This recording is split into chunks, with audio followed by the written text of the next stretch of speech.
नमस्कार। Supreme court ने motor दुर्घटना मुआवजे के दावों को लेकर आप समझिए एक महत्वपूर्ण निर्देश जारी किया है। आज का विषय है सुप्रीम कोर्ट का वो निर्देश जो मोटर एक्सीडेंट क्लेम मतलब जो मुआवजे का दावा होता है उसको दाखिल करने की समय सीमा टाइम लिमिट उससे जुड़ा है। और हम कोशिश करेंगे कि इस निर्देश के मायने क्या है, इसका असर क्या होगा, इसे थोड़ा विस्तार से समझें। तो देखिए, सुप्रीम कोर्ट ने देश भर के सभी मोटर दुर्घटना दावा न्यायाधिकरण, जिन्हें हम MSETs कहते हैं, और सभी हाई कोर्ट्स को एक खास निर्देश दिया है। ये निर्देश है दावा फाइल करने की एक तय सीमा के बारे में। अच्छा, वो जो 6 महीने वाली समय सीमा होती है उसकी बात हो रही है। हाँ, बिल्कुल वही।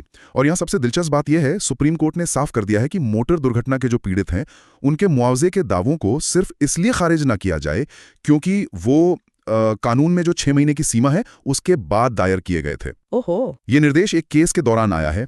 ICICI Lombard general insurance company limited बनाम IT नवनीता और अन्य।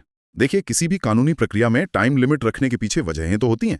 जैसे 6 महीने की सीमा शायद इसलिए थी ताकि सबूत ताजा रहें, गवाहों को बातें याद रहें और मामलों का निपटारा थोड़ा जल्दी हो। हाँ, तेजी लाने के लिए। सही बात है। हाँ, एक तरह की निश्चितता लाने की कोशिश थी। तो फिर अब सुप्रीम कोर्ट ने इस नजरिए में बदलाव क्यों किया? मतलब इस नए निर्देश के पीछे क्या सोच है?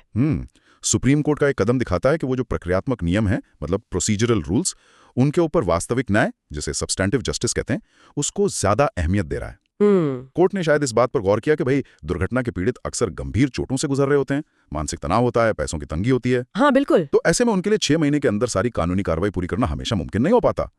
और मोटर वाहन अधिनियम का असल मकसद तो पीड़ित को मुआवजा दिलाना है। सही कहा। तो एक सख्त समय सीमा कहीं ना कहीं उस मकसद के आड़े आ सकती है। ये बात तो बिल्कुल समझ आती है। जो पीड़ित हैं और उनके वकील हैं, उनके लिए तो ये यकीनन एक बड़ी राहत की तरह है। कई बार तो इलाज ही इतना लंबा चलता है या कागज जुटाने में ही वक्त निकल जाता है। हाँ, बिल्कुल। देखिए, सुप्रीम कोर्ट के निर्देश का ये मतलब बिल्कुल नहीं है कि देरी को पूरी तरह से नजरअंदाज कर दिया जाएगा। अच्छा। दावेदार को शायद अब भी ये बताना पड़ेगा कि देरी क्यों हुई, और अदालत उस वजह की गंभीरता देखेगी। निर्देश सिर्फ ये कहता है कि सिर्फ देरी के आधार पर, मतलब बिना केस के मेरिट्स देखे, अर्जी खारिज न की जाए।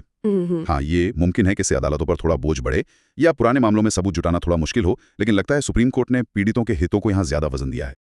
जो वकील MACT मामलों को देखते हैं, उनके लिए इस निर्देश का सीधा सीधा मतलब क्या है? देखिए, उनके लिए ये निर्देश बहुत महत्वपूर्ण है।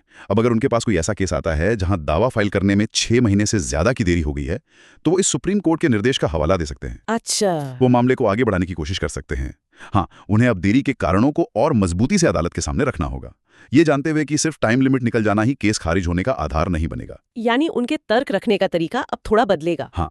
हमारे सभी विधि व्यवसायी साथियों से आग्रह है कि इस पर अपनी राय कमेंट्स में जरूर बताएं और ऐसे ही कानूनी खबरों के लिए जुड़े रहिए DLC लीगल न्यूज से। जी, बिल्कुल।